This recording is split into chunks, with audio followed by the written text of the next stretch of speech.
Welcome to Satsang. So beautiful to be together with you all. Just to let you know, I'll remind you again at the end, but just to mention, there won't be Satsang tomorrow. I'm going to Delhi for the day, but we'll be together again day after tomorrow. So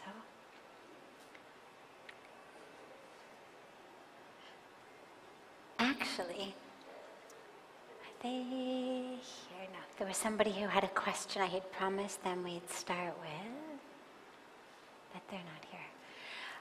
Will you do me a favor? Have Karuna find the group that was here last night, because they had questions that we promised we would start with. So we start usually with a question that comes from our online audience, our family joining us through the gift of the internet. And then we'll open it up to any questions that anyone here has. There's a microphone here in the middle. So just if you have any question, feel free to come up to the mic and ask it. But starting with one that's come in advance.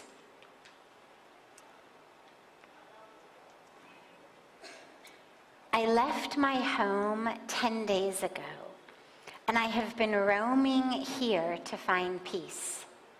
I have no mother or father, and my sisters are living in fear with their husbands. I'm depressed because of my job. Please guide me on what to do.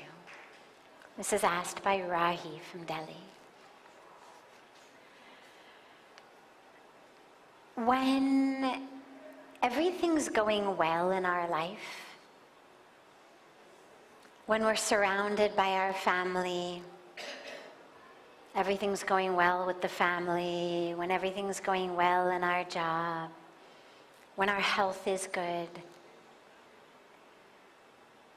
it's very few people who in a situation like that turn very intensely to spirituality.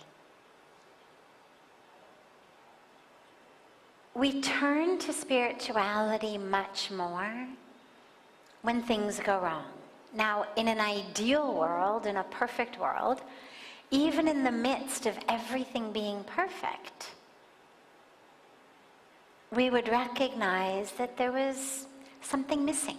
Yes, family is there. Yes, job is there. Yes, money is there. Yes, social life is there. But we would intuitively notice that something deeper was missing.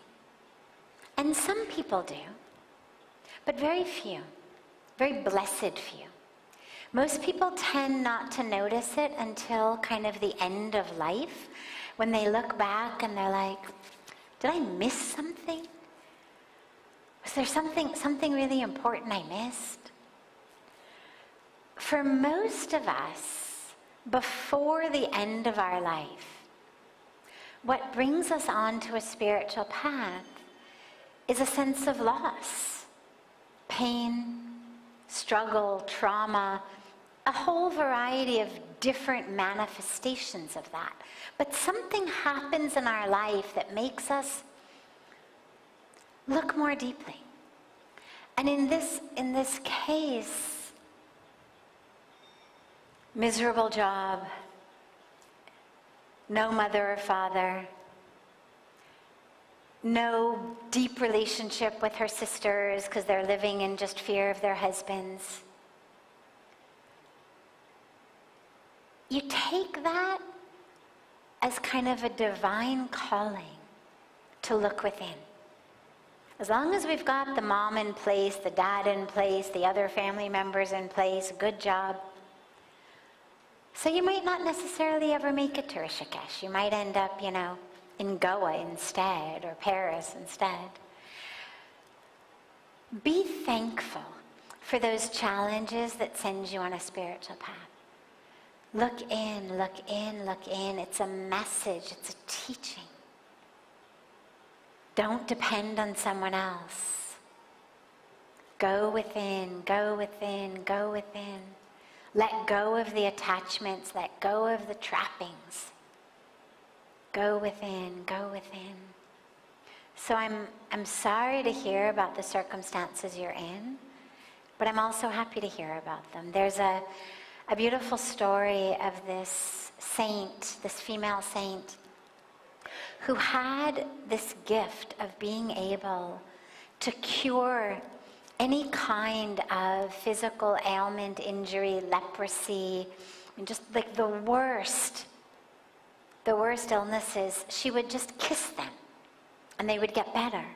And these lepers with just oozing wounds would come to her every day, and she would kiss them and heal them.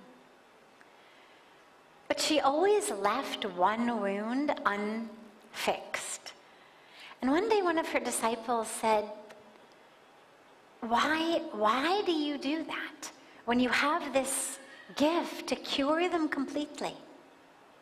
Why do you always leave that one wound, that one pain? And she said, because that one wound will keep them calling out to God. So whatever your wound is, whether it's a physical wound, an emotional wound, an experiential wound, that is your calling out to God. It's like where there is a crack in the vase, in the pot, it's through that crack that the light streams through. That break is what enables light to shine through. So in the places that you feel broken,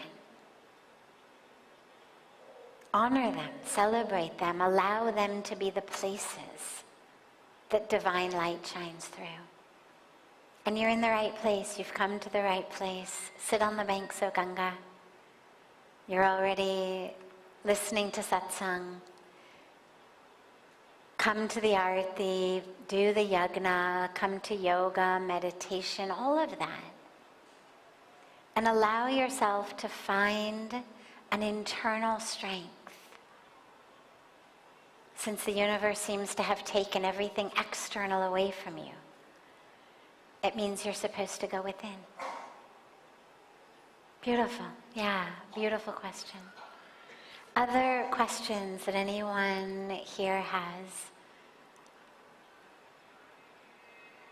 Yeah, any question?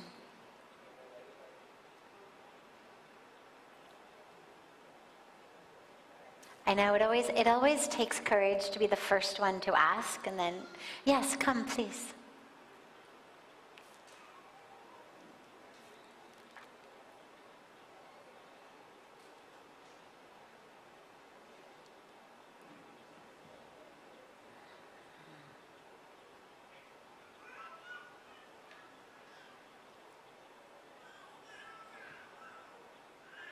Sarve bhavantu sukhina, sarve santu niramya, sarve bhadrani pashyantu, ma kaschet dukkha. Sadhvi Bhagawati, I'm honored blessed to be here because of that artificial foot cap. Yes. I got that fixed in July from Calcutta. Yes. And it was on your birthday last year.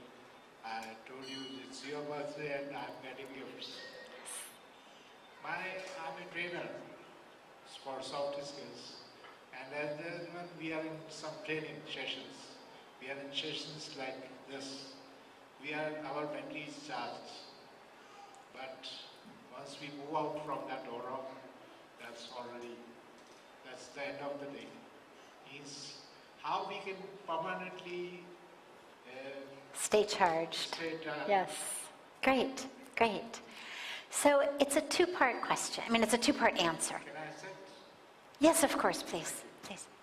आप यहाँ नज़दीक बैठिएगा.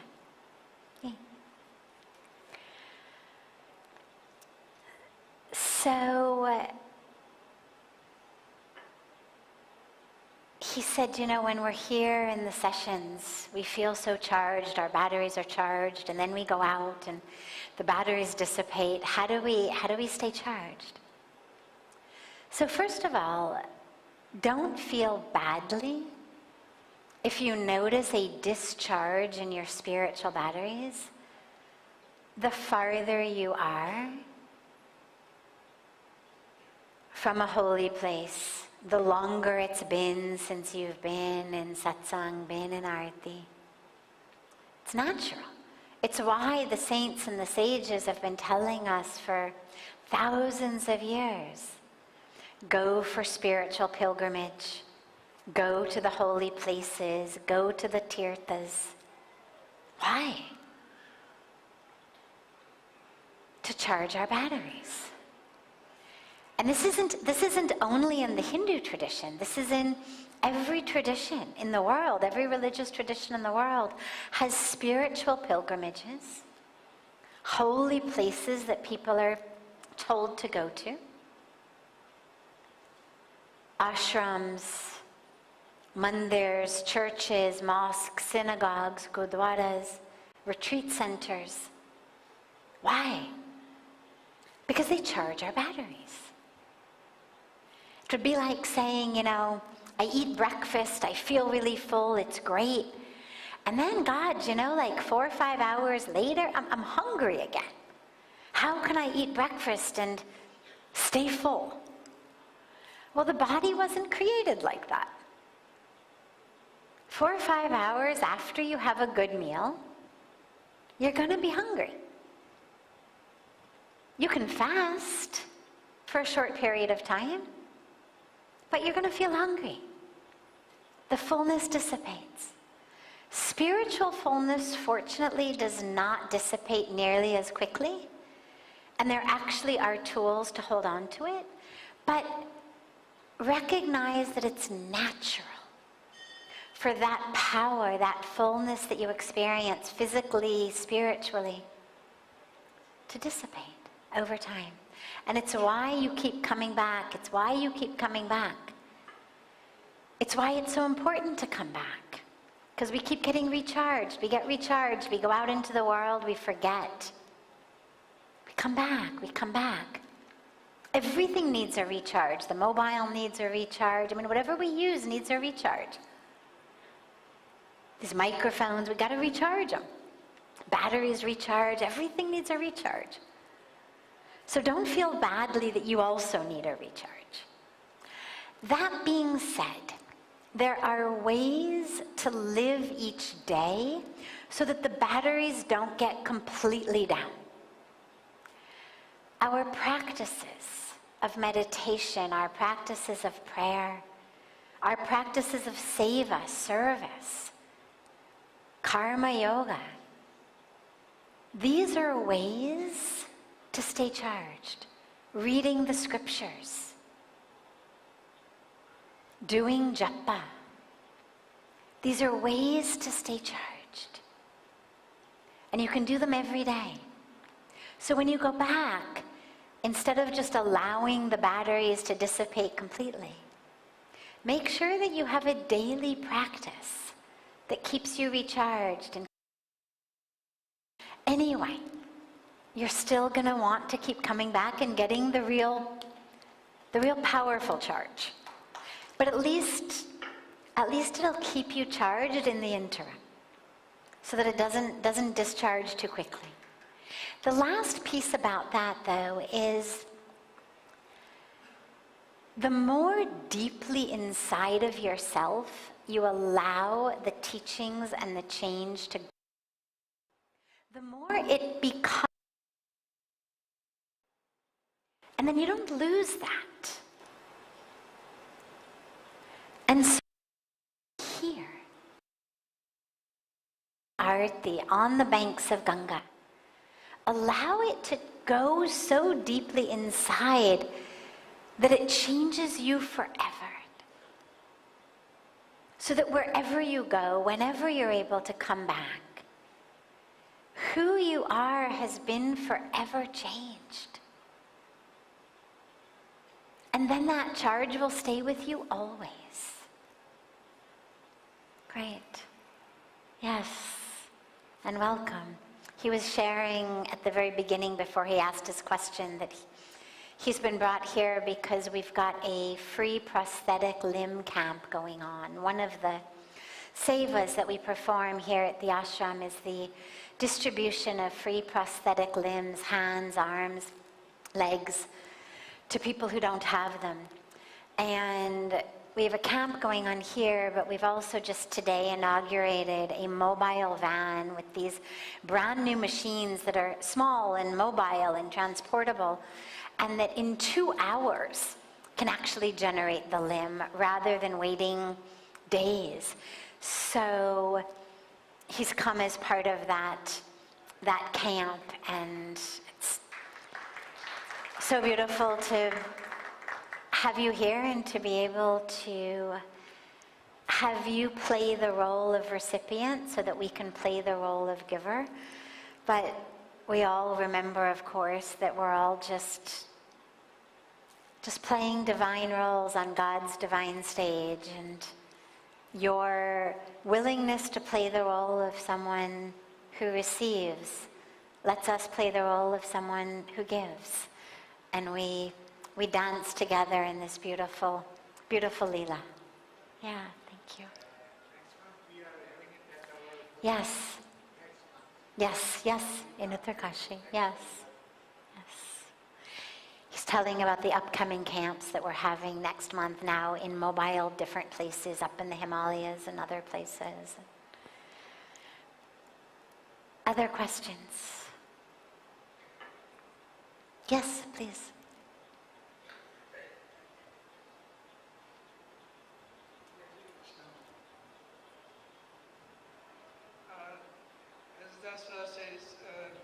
Can you just speak a little bit? Yeah, there you go, thanks. Sorry. More just into the microphone so everyone can hear you. As the sir says that how we can recharge, you told that we went to temple or any religious places. But my problem is when I went to any Kirtan or religious places, my soul feels, when the Kirtan starts, even I was in the Aarti, the whole body was feeling goosebumps. And after that, my soul feels very emotional. Even sometimes I start weeping or crying. Why it's so? It's beautiful. It's beautiful. If you've never cried while singing your love for God, or you've never cried while reading scripture or reading sacred poetry or singing or listening to sacred holy music, you've missed something. You should try to cultivate that. It's a beautiful experience. Tears are the way that so many of us experience very, very deep, or express rather, very deep emotions. It means your heart's been opened. Most of the time our hearts are closed. It's why we don't cry. We walk by starving people, we walk by homeless people, we don't cry. We see people cutting down trees, throwing trash in the rivers, we don't cry. But when your heart gets opened, you cry. We should cry. So having the heart open is beautiful, and having the heart open for God is the most beautiful. Having those tears flow in love for the divine is a very great blessing. You know, I always say that the tears are washing our eyes so that we can see. So tears flow, it's great, you know. So many times you'll start to cry and people will come and they'll, mop up your tears. Oh, don't cry, don't cry. No, it's beautiful. It's beautiful. If we weren't meant to cry, God wouldn't have given us tear ducts. They clean your eyes. Literally, the physical tears literally clean your eyes. But when you're crying in love for God, it's cleaning not only your physical cornea, not just the lens of the eye outside, but it's actually cleaning your vision. It's actually purifying your vision. So it's a great blessing. Beautiful. Any other questions?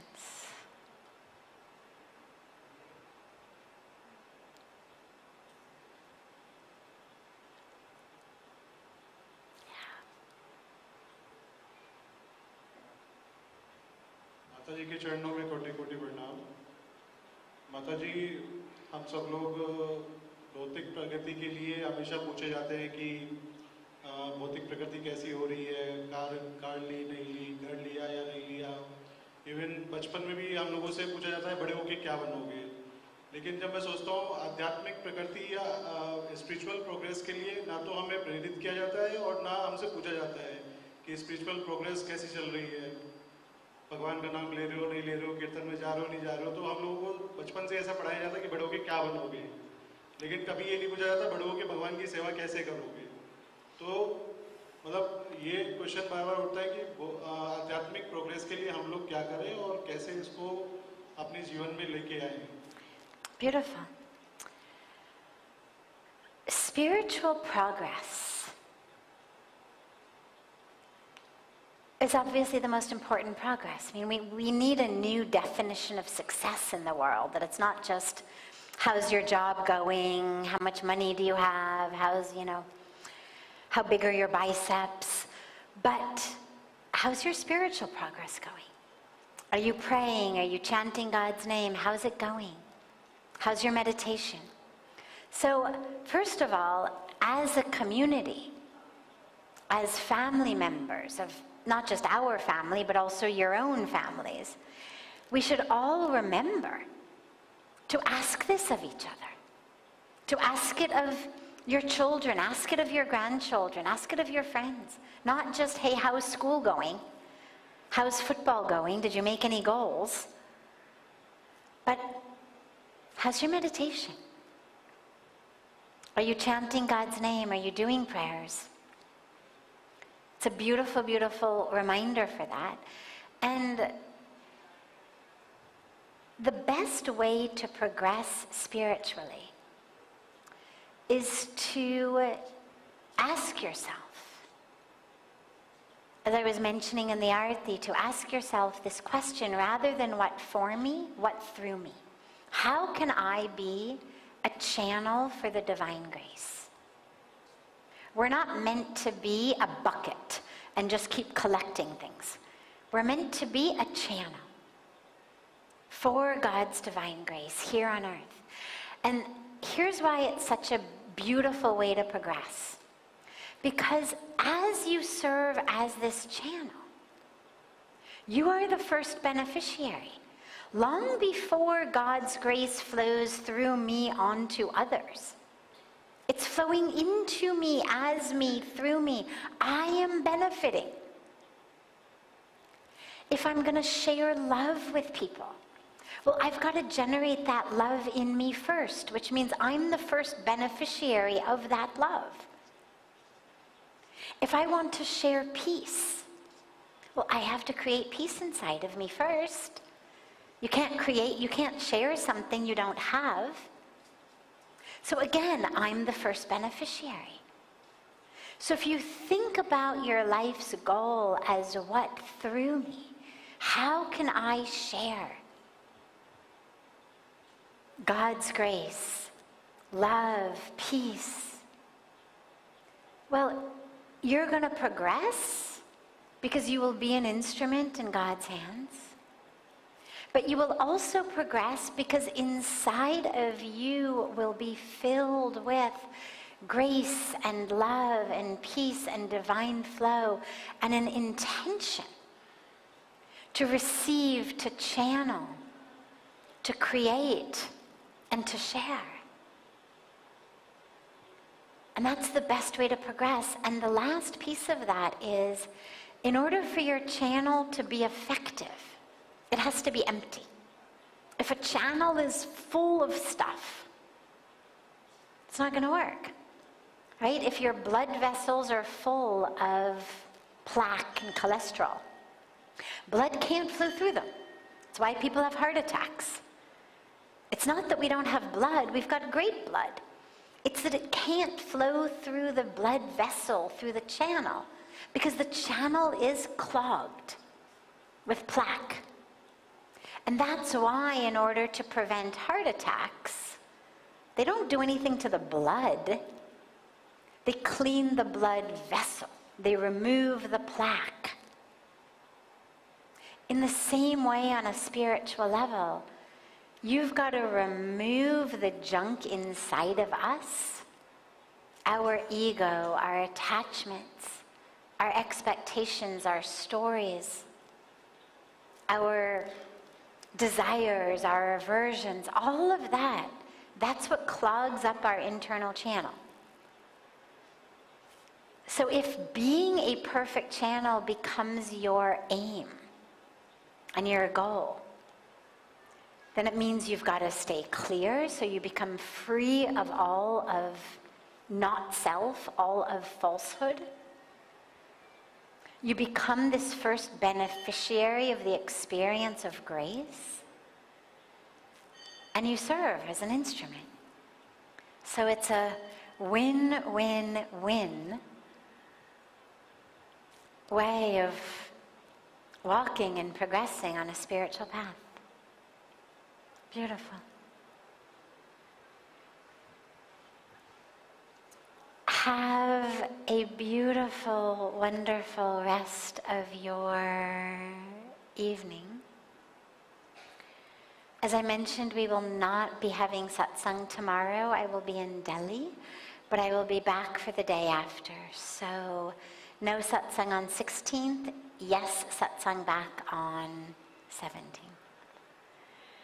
And so much love to you all.